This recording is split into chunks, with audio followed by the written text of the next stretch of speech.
दोस्तों, क्या रशिया के 40,000 करोड़ रुपए वाले S-400 सिस्टम में कोई ऐसा खुफिया किल स्विच छुपा था जिसने भारतीय सेना के टॉप जनरल्स की रातों की नींद उड़ा दी थी? 23 जुलाई 2026 को बंगाल की खाड़ी के ऊपर डीआरडीओ ने आखिर किस अदृश्य दुश्मन को पलक झपकते ही हवा में ही ढेर कर दिया?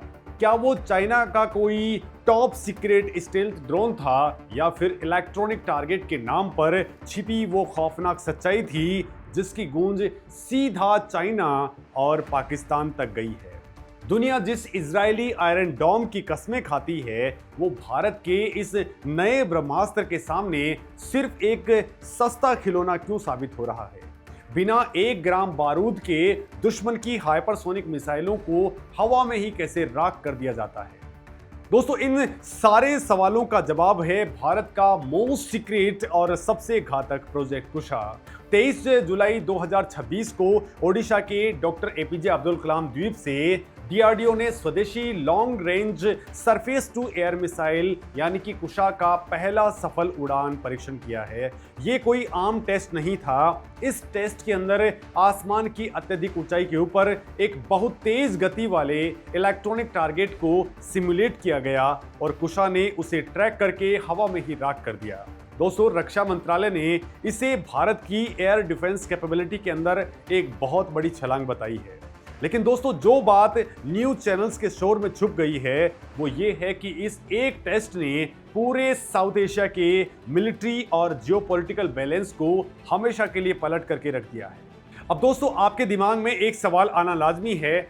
जब भारत ने 2018 के अंदर रसिया के साथ में S-400 ट्रैम्प सिस्टम के 5 स्क्वाड्रन के लिए लगभग 40,000 करोड़ रुपए की भारी भरकम डील की थी और दुनिया उसे बेस्ट भी मानती है, फिर भारत को 21,700 करोड़ रुपए खर्च करके अपना खुद का कुशा सिस्टम क्यों बनाना पड़ गया? तो दोस्तों, इसके पीछे एक बहुत बड़ा डार्क सीक्रेट है जिसे वेपन इंडस्ट्री के अंदर सोर्स कोड कहा जाता है। दुनिया का कोई भी देश जब आपको अपना सबसे एडवांस वेपन बेचता है तो वो कभी भी उसका सोर्स कोड या ऑपरेटिंग सॉफ्टवेयर का मास्टर कंट्रोल नहीं देता है। इसका सीधा मतलब ये है कि सिस्टम का दिमाग हमेशा सप्लायर के कंट्रोल में रहता है। दोस्तों, सोचिए, अगर कल को चाइना के साथ में हमारा भयंकर युद्ध हो जाए और चाइनीज वायुसेना अपने J-20 स्टेल्थ फाइटर जेट्स के अंदर कोई नई इलेक्ट्रॉनिक जेमिंग टेक्नोलॉजी इस्तेमाल करे तो S-400 के रडार को उस नए खतरे को पहचानने के लिए एक सॉफ्टवेयर अपडेट की जरूरत पड़ेगी। उस अपडेट के लिए भारत को रसिया का मुंह ताकना पड़ेगा। क्या युद्ध के बीच में हम किसी दूसरे देश के ऊपर अपने सॉफ्टवेयर को अपडेट करने का दबाव बना सकते हैं? तो ऐसा बिल्कुल नहीं हो सकता है। कुशा का निर्माण इसी खौफनाक निर्भरता को खत्म करने के लिए किया गया है। दोस्तों, कुशा का सोर्स कोड 100% भारतीय है, इसका एल्गोरिदम हमारा है और इसकी माइक्रोचिप्स हमारी हैं और इसका कमांड सेंटर भी हमारा खुद का है। इसे दुनिया का कोई भी हैकर या फिर देश ना तो ब्लॉक कर सकता है और ना ही हैक कर सकता है। दोस्तों, इस रणनीतिक निर्भरता का एक और भयानक पहलू है, वो है वॉर टाइम के अंदर सप्लाई चेन। यूक्रेन युद्ध के अंदर पूरी दुनिया के सामने एक कड़वी सच्चाई खोल करके रख दी गई है। युद्ध के दौरान रसिया के पास में खुद अपने वेपन्स की कमी पड़ गई, जिसका सीधा असर भारत को होने वाली S-400 की डिलीवरी पर भी पड़ा। अगर युद्ध के समय भारत के पास में S-400 की मिसाइलें खत्म हो जाएं तो क्या होगा? विदेशी सप्लायर से मिसाइलें मंगवाना और उसके आने का महीनों इंतजार करना किसी भी देश के लिए एक आत्मघाती कदम हो सकता है। प्रोजेक्ट कुशा के डेवलपमेंट के बाद में भारत डिफेंस सेक्टर के अंदर आयात के ऊपर अपनी निर्भरता पूरी तरह से खत्म कर देगा। दोस्तों, जरूरत पड़ने पर भारतीय फैक्ट्रियां 24 घंटे मिसाइलें बना सकेंगी और दुश्मन को मुंहतोड़ जवाब देने के लिए हमारे पास में हथियारों की कभी कोई कमी नहीं होगी। ये भारत की स्ट्रेटेजिक ऑटोनॉमी का सबसे बड़ा सबूत है। अब दोस्तों, जरा कुशा की उस टेक्नोलॉजी को गहराई से समझते हैं जिसने रातों रात अमेरिकी पेंटागन और चाइनीज वैज्ञानिकों को अलर्ट कर दिया है। दोस्तों, कुशा कोई एक सिंगल मिसाइल नहीं है, बल्कि एक extended range air defence system के तहत एक पूरा का पूरा नेटवर्क है। इसके अंदर 3 अलग अलग रेंज की इंटरसेप्टर मिसाइलें शामिल हैं। पहली मिसाइल 150 किलोमीटर तक मार करती है, दूसरी 250 किलोमीटर तक और तीसरी 400 किलोमीटर तक। लेकिन दोस्तों कुशा का सबसे बड़ा सीक्रेट है इसकी हिट टू किल टेक्नोलॉजी। दोस्तों दुनिया की ज्यादातर मिसाइलें प्रॉक्सिमिटी फ्यूज के ऊपर काम करती हैं, यानी वो टारगेट के पास जाकर के फट जाती हैं और उसके छर्रे टारगेट को नुकसान पहुंचाते हैं। लेकिन कुशा के अंदर भारी बारूद भरने के बजाय काइनेटिक एनर्जी का भयंकर इस्तेमाल किया जाता है। दोस्तों ये इंटरसेप्टर मिसाइल हवा में एक बुलेट की तरह काम करती है। ये दुश्मन की क्रूज मिसाइल या फिर फाइटर जेट से सीधे टकराती है और इसकी अत्यधिक स्पीड और गतिज ऊर्जा से उसे हवा में ही भस्म कर देती है।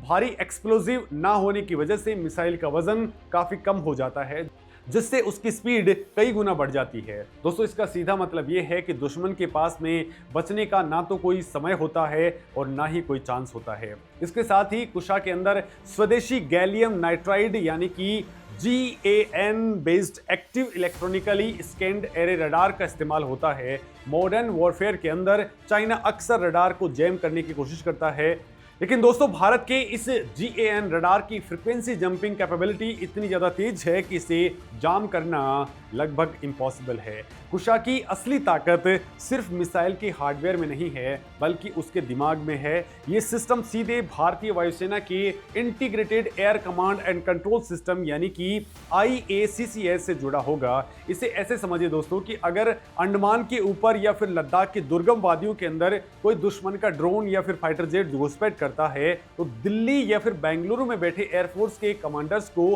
रियल टाइम के अंदर उसकी सटीक जानकारी मिल जाएगी।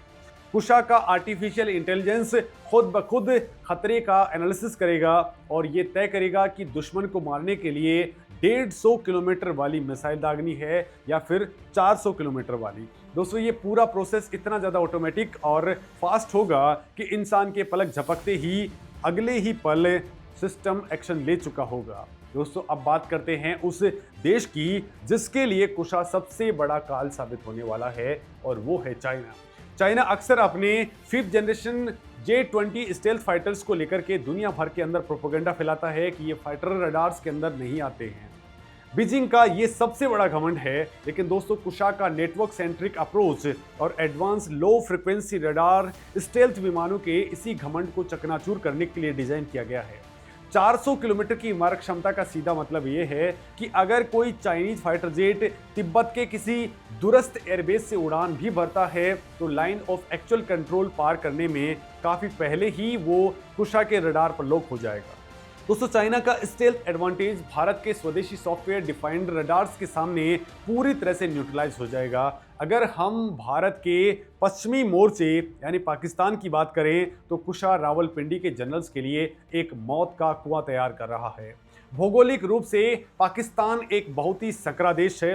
अगर भारत अपनी पश्चिमी सीमा के पास में जैसे पंजाब या फिर राजस्थान के अंदर कुशा सिस्टम की बैटरीज तैनात करता है तो इसका 400 किलोमीटर का दायरा पाकिस्तान के आधे से ज़्यादा हवाई क्षेत्र को अपनी जद में ले लेगा। लाहौर, रावलपिंडी, सरगोधा और इस्लामाबाद तक फैले इस दायरे के अंदर पाकिस्तान का कोई भी फाइटर जेट सुरक्षित उड़ान नहीं भर पाएगा। मिलिट्री स्ट्रेटजी में इसे एंटी एक्सेस और एरिया डिनाइल यानी कि A2AD रणनीति कहते हैं। पाकिस्तानी वायुसेना के F-16 या फिर चाइना से लिए गए J-10C फाइटर जेट्स रनवे पर टेक ऑफ करते ही भारतीय रडार के निशाने पर होंगे। पाकिस्तान का पूरा एयर स्पेस ब्लॉक हो जाएगा। कई बार दोस्तों सोशल मीडिया और टीवी डिबेट्स में लोग ये सवाल उठाते हैं कि भारत को इजराइल या फिर अमेरिका के आयरन डोम जैसे सिस्टम की जरूरत क्यों नहीं है। दोस्तों पूरी दुनिया जिस आयरन डोम की कस्में खाती है वो भारत के सामने एक सस्ता खिलौना साबित होता है। इसके पीछे दोस्तों एक बहुत बड़ा रणनीतिक और भौगोलिक कारण है। दोस्तों आयरन डोम एक पॉइंट डिफेंस सिस्टम है। ये हमास के छोटे, धीमी गति वाले और बिना गाइडेंस वाले रॉकेट्स को एक बहुत ही छोटे इलाके के अंदर रोकने के लिए बना है। इसकी रेंज मुश्किल से 4 से लेकर के 70 किलोमीटर तक होती है, लेकिन भारत के दुश्मन कोई छोटे मोटे आतंकी गुट नहीं हैं। चाइना और पाकिस्तान के पास में हाईटेक हाइपरसोनिक मिसाइलें, एडवांस क्रूज मिसाइलें और स्टेल्थ ड्रोन्स या फिर फाइटर जेट्स का जखीरा है। भारत का क्षेत्रफल विशाल है और हमें पॉइंट डिफेंस नहीं बल्कि एक बड़े एरिया डिफेंस की जरूरत पड़ती है। हमें आयरन डोम जैसे खिलौनों की जरूरत नहीं है, बल्कि अमेरिका के पैट्रियोट या फिर थार्ड सिस्टम जैसे भारी भरकम और दूर तक मार करने वाले सिस्टम की जरूरत है। दोस्तों, प्रोजेक्ट कुशा ठीक यही काम करता है।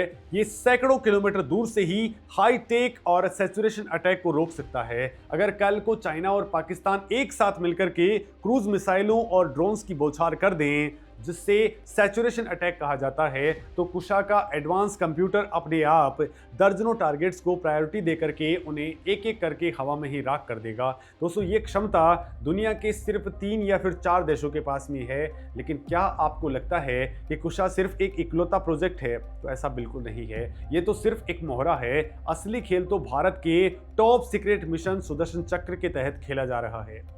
दोस्तों, मिशन सुदर्शन चक्र भारत का 2035 का एक मास्टर प्लान है, जिसके तहत भारत अपने पूरे आसमान को एक मल्टी लेयर्ड यानी कि 5 परतों वाले अदृश्य शील्ड से ढक रहा है, ताकि भविष्य के किसी भी हमले को रोका जा सके। दोस्तों, इस सुदर्शन चक्र की पहली और सबसे बाहरी लेयर है बैलिस्टिक मिसाइल डिफेंस यानी कि BMD सिस्टम। इसके अंदर DRDO की AD-1 और AD-2 इंटरसेप्टर मिसाइलें इंक्लूड हैं, जो धरती के वायुमंडल के बाहर की किसी भी परमाणु बैलिस्टिक मिसाइल को नष्ट कर सकते हैं। दोस्तों, इसे एक्सो एटमॉस्फेरिक इंटरसेप्शन कहते हैं। सुदर्शन चक्र की दूसरी अहम लेयर है प्रोजेक्ट कुशा, जो 400 किलोमीटर तक के भारी ड्रोन्स, बॉम्बर्स और क्रूज मिसाइलों का शिकार करेगा। तीसरी लेयर में आते हैं मीडियम रेंज की मिसाइल सिस्टम्स, जैसे कि MRSAM, बराक 8 और नई जनरेशन की आकाश एनजी मिसाइलें। ये 70 से लेकर के 100 किलोमीटर के दायरे में दुश्मन के फुर्तीले टारगेट्स को इंटरसेप्ट करेंगी। चौथी लेयर के अंदर काम करेगा प्रोजेक्ट आकाश तीर। दोस्तों, ये इंडियन आर्मी का नया ऑटोमेटेड कंट्रोल सिस्टम है, जो युद्ध के मैदान के अंदर रडार्स को आपस में जोड़ता है और फ्रेंडली फायर को रोकता है। यानी तनाव के समय गलती से अपनी ही मिसाइल से अपना विमान या फिर वो दूसरी चीज ना गिर जाए। ये सिस्टम 100% सुनिश्चित करता है। और अब बात आती है दोस्तों 5वीं और सबसे खौफनाक लेयर, जिसे भविष्य के डायरेक्टेड एनर्जी वेपन्स कहा जाता है। इस 5वीं लेयर के अंदर भारत प्रोजेक्ट दुर्गा 2 जैसे टॉप सीक्रेट लेजर और माइक्रोवेव वेपन्स बना रहा है। दोस्तों, भविष्य के युद्धों के अंदर जब दुश्मन की तरफ से सैकड़ों ड्रोन्स का झुंड यानी कि ड्रोन स्वॉर्म्स एक साथ अटैक करेंगे, तो उसे रोकने के लिए भारत महंगी मिसाइलें नहीं दागेगा, बल्कि हाई एनर्जी लेजर बीम का इस्तेमाल करके उन ड्रोन्स के इलेक्ट्रॉनिक सर्किट्स को बिना किसी आवाज के हवा में ही जला करके राख कर देगा। ये मिशन सुदर्शन चक्र भारत को भविष्य के स्टार वॉर्स के लिए तैयार कर रहा है, जहां स्पेस और लेजर हथियारों का बोलबाला होगा। दोस्तों, चाइना और रसिया अक्सर अपने डिफेंस सिस्टम्स को दुनिया के अंदर बेस्ट बताते हैं, लेकिन उनके सिस्टम्स का आर्किटेक्चर काफ़ी हद तक क्लोज्ड होता है। भारत का कुशा एक सॉफ्टवेयर डिफाइंड ओपन आर्किटेक्चर के ऊपर काम करता है। सॉफ्टवेयर डिफाइंड सिस्टम होने का सबसे बड़ा और खतरनाक फायदा ये होता है कि आने वाले 10 या फिर 20 सालों के अंदर जब युद्ध के खतरे बदलेंगे, जैसे दुनिया के अंदर नए हाइपरसोनिक ग्लाइड व्हीकल्स आ जाएंगे, तब भारत को कुशा के करोड़ों रुपए के हार्डवेयर को बदलने की जरूरत नहीं पड़ेगी। सिर्फ एक सॉफ्टवेयर अपडेट के जरिए कुशा का AI नए खतरों की ट्रेजेक्ट्री को पहचानना और मारना सीख जाएगा। ये plug and play ability Bharat को रसिया के S-400 और चाइना के HQ-19 सिस्टम से कहीं आगे ले जाकर के खड़ा करती है। दोस्तों, 23 जुलाई को हुए इस ऐतिहासिक इलेक्ट्रॉनिक टारगेट टेस्ट ने इस बात के ऊपर पक्की मोहर लगा दी है कि भारत अब दुनिया के उन चुनिंदा मुट्ठी भर देशों की एलिट क्लब के अंदर शामिल हो गया है, जिनके पास में अपनी खुद की long range air defence technology मौजूद है। अमेरिका, रसिया, इजराइल और फ्रांस के बाद में अब भारत इस बेहद ताकतवर और एक्सक्लूसिव क्लब का हिस्सा है। कुशा की भयंकर मारक क्षमता, रेंज और सटीकता भारत को एक मजबूत रणनीतिक डिटरेंस प्रदान करेगी। कूटनीतिक और आर्थिक स्तर पर भी ये भारत का पलड़ा भारी करेगा। दोस्तों, अब तक हम लोग डिफेंस के नाम पर अरबों डॉलर का विदेशी मुद्रा भंडार बाहर भेजा करते थे, लेकिन अब हम डिफेंस इंपोर्टर से डिफेंस एक्सपोर्टर बनने की तरफ तेजी से आगे बढ़ रहे हैं। ये भारतीय इकोनॉमी और मैन्युफैक्चरिंग सेक्टर के लिए एक बहुत बड़ा गेम है। दोस्तों, भविष्य में कुशा को इंडियन नेवी के बड़े युद्धपोतों और एयरक्राफ्ट कैरियर्स के ऊपर भी तैनात करने की योजना है, ताकि इंडो पैसिफिक रीजन और हिंद महासागर के अंदर चाइना की न्यूक्लियर पनडुब्बियों और सर्विलांस एयरक्राफ्ट के ऊपर सीधा शिकंजा कसा जा सके। ये सिर्फ जमीन की सुरक्षा नहीं, बल्कि पूरे समंदर के अंदर भारत के दबदबे को कई गुना बढ़ा देगा। कुल मिलाकर के दोस्तों, प्रोजेक्ट कुशा सिर्फ एक हथियार नहीं है, ये भारत की स्ट्रेटेजिक ऑटोनॉमी, नेशनल कॉन्फिडेंस और आत्मनिर्भरता का सबसे बड़ा प्रतीक है। ये इस बात का जीता जागता सबूत है कि अब भारत विदेशी ताकतों के रहमो करम पर नहीं जीतता। हम अपने आसमान की सुरक्षा के लिए किसी भी ग्लोबल पावर के सामने हाथ नहीं फैलाएंगे। ये बीजिंग और इस्लामाबाद के लिए एक बिल्कुल साफ और सख्त चेतावनी है कि अगर भारत की तरफ आंख उठाकर देखने की जरूरत भी की तो टेक ऑफ करने से पहले ही आसमान के अंदर राख कर दिए जाओगे। दोस्तों, कुशा प्रोजेक्ट ने रातों रात भारत के दुश्मनों की नींद हराम कर दी है, लेकिन अब एक बहुत बड़ा सवाल आप लोगों के लिए है। आपके अनुसार जब ये सिस्टम पूरी तरह से बनकर के तैयार हो जाएगा तो क्या भारत को इसे वियतनाम, फिलीपींस या फिर आर्मेनिया जैसे मित्र देशों को भी एक्सपोर्ट करना चाहिए, ताकि चाइना और पाकिस्तान को उन्हीं की भाषा में मुंह तोड़ जवाब दिया जा सके, या फिर इसे टॉप सीक्रेट टेक्नोलॉजी को सिर्फ अपने लिए ही इस्तेमाल करना चाहिए? दोस्तों, अपनी राय कमेंट सेक्शन के जरिए जरूर दें। नमस्कार।